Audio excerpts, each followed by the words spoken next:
మార్వాడీలు ఎక్కడి నుంచి వచ్చారు? తెలుగు రాష్ట్రాల్లో అసలు ఎంతమంది ఉన్నారు? తెలంగాణలో ఇటీవలే మార్వాడి వ్యాపారులపై వ్యతిరేకత పెరుగుతోంది. మార్వాడి గో బ్యాక్ వంటి నినాదాలు సామాజిక మాధ్యమాలు వినిపించడంతో ఈ అంశం చర్చనీయాంశమైంది. ఇది కేవలం ప్రాంతీయ వ్యాపార పోటీ కాదనే భావనతో మరింత లోతుగా గమనిస్తే చరిత్ర, వలసలు, ఆర్థిక వ్యాప్తి, స్థానికత, సామాజిక సంబంధాలు వంటి అంశాలు వెనుకున్నాయని చెప్పొచ్చు. అసలు మార్వాడీలు ఎక్కడి నుంచి వచ్చారు? పూర్తి వివరాలు తెలుసుకుందాం. మార్వాడీలు రాజస్థాన్ రాష్ట్రంలోని మార్వాడ్ ప్రాంతానికి చెందినవారు. మారు అంటే ఎడారి, వాడి అంటే ప్రాంతం అనే భావనలతో కలిసిన పదం ఇది. ఇక మార్వాడీలు ప్రధానంగా అగర్వాల్, ఖండేల్వాల్, మహేశ్వరి, ఓస్వాల్ వంటి ఓనియా వాణిజ్య కులాలుగా గుర్తింపు పొందారు. వీరి భాష మార్వారి.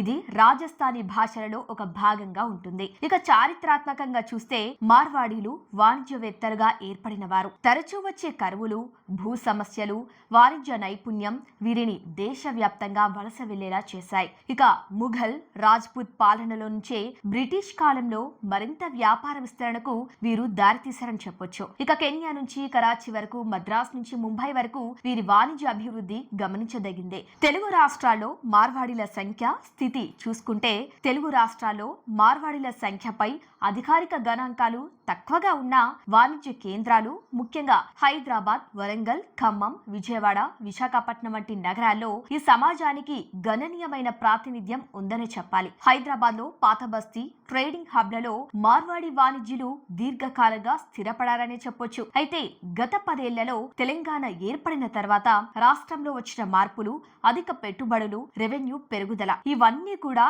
ఇతర ప్రాంతాల వాణిజ్య సముదాయాల చూపును ఆకర్షించాయి. ఇక ఇదే సమయంలో భారీగా కొత్త మార్వాడి వ్యాపారులు రాష్ట్రంలోకి వచ్చారని స్థానికులు అభిప్రాయపడుతున్నారు. ఇక వ్యాపార విస్తరణపై వాదనలు ప్రజలు ఎలా అంటున్నారో చూసినట్లయితే చేతి వృత్తులు, కుల వృత్తులు, సాంప్రదాయ వ్యాపారాలు అన్నింటిలోనూ మార్వాడీలు ప్రవేశించి స్థానికులకు ఉద్యోగ అవకాశాలు తగ్గించాయని అభిప్రాయపడుతున్నారు. ఇక వారిచే నడిపించబడుతున్న జీరో మాల్, నకిలీ మాల్ కల్పన స్థానిక వ్యాపారులకు చేరువైపోయింది. వారు మార్కెట్లో ధరలు తగ్గించి స్థానికులకు పోటీకి లోను చేస్తున్నారు. తక్కువ నాణ్యత గల వస్తువులు, అధిక విస్తరణ ద్వారా స్థానిక సాంప్రదాయ వ్యాపార వ్యవస్థ క్షీణిస్తోంది. ఇక గతంలో మార్వాడి గో బ్యాక్ నినాదం ఎందుకు రాలేదు అంటే తెలంగాణ ఉద్యమ సమయంలో ప్రధానంగా రాజకీయ, భౌగోళిక అభివృద్ధి సంబంధ అంశాలే దృష్టిలో పెట్టుకున్నారు. ఇక సామాజిక వలసలపై అంతగా దృష్టి పెట్టలేదని చెప్పొచ్చు. అయినా పాత మార్వాడీలతో స్థానికులకు సంబంధం బాగానే ఉండేది. నిజానికి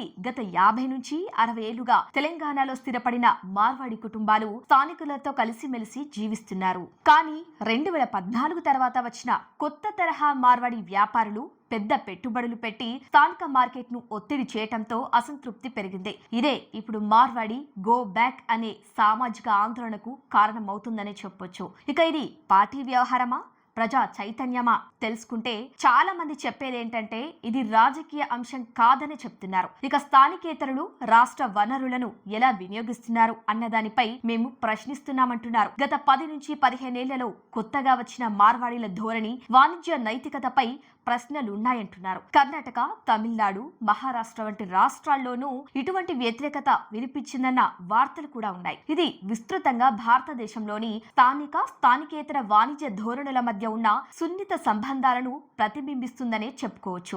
మార్వాడీల చూపు మరో కోణంలో చూసుకున్నట్లయితే మార్వాడి వాణిజ్యులు తమను సాంప్రదాయంగా శ్రమ, పెట్టుబడి, నైతికత ఆధారంగా వ్యాపారం నడిపే సమాజంగా వివరించుకుంటారు వారు. కానీ వారి అభిప్రాయం మేము ఎక్కడైతే అవకాశాలున్నాయి అక్కడ వ్యాపారం చేయటం సహజమని అంటున్నారు. ఇక స్థానికుల్ని దూరం చేయాలన్న ఉద్దేశం మాలో లేదని చెబుతున్నారు. అన్ని రాష్ట్రాల్లోనూ మా కస్టమర్లు మన స్థానికులే. వీరితో ఉన్న సమస్య వ్యవస్థ పైన లేక వ్యవహార శైలి పైన అన్నదానిపై తేల్చాలంటున్నారు. ఇక సామాజిక, ఆర్థిక సమతుల్యత అవసరమని చెప్పొచ్చు. ఇక తెలంగాణ వాస్తవికత ప్రకారం యువత కోసం ఉద్యోగాలు కావాలి. చిన్న వ్యాపారులు మనుగడ సాధించాలి. స్థానిక సంపద స్థానికుల అభివృద్ధికి ఉపయోగపడాలి. అదే సమయంలో రాష్ట్రానికి పెట్టుబడులు కూడా చాలా అవసరం. ఈ రెండింటి మధ్య సమతుల్యత కాపాడాలి. అంటే మార్వాడీల వ్యాపార దురాక్రమణపై ప్రభుత్వ మానిటరింగ్, నిబంధనల అమలు, నాణ్యత ప్రమాణాలు, స్థానికులకు ప్రాధాన్యత వంటి చర్యలు చాలా అవసరం. అలాగే ప్రాంతీయత కంటే అభివృద్ధి, సహకారంపై దృష్టి పెట్టే ప్రజాస్వామ్య దృక్పథం కూడా అవసరమనే చెప్పుకోవచ్చు. ఇక మార్వాడీల వలసల చరిత్ర చూస్తే వాణిజ్యపరంగా గొప్పదైనా ఇటీవలే వ్యాపార విస్తరణపై వచ్చిన ఆరోపణలు స్థానిక ప్రజల్లో కాస్త అసంతృప్తిని కలిగిస్తున్నాయి. ఇది కేవలం వలసకుల వ్యాపారులపై ద్వేషం కాదు, ఇది న్యాయమైన భాగస్వామ్యంపై ప్రజలు చేస్తున్న ఒక పోరాటం. తెలంగాణ వృద్ధి చెందుతున్న రాష్ట్రంగా ఉంటే స్థానికుల అభివృద్ధి కూడా అదే హారంలో సాగాలి. కానీ సహజంగా ఎదగాలంటే స్థానిక వలస వ్యాపారుల మధ్య నైతిక ఆర్థిక సమతుల్యత అవసరం.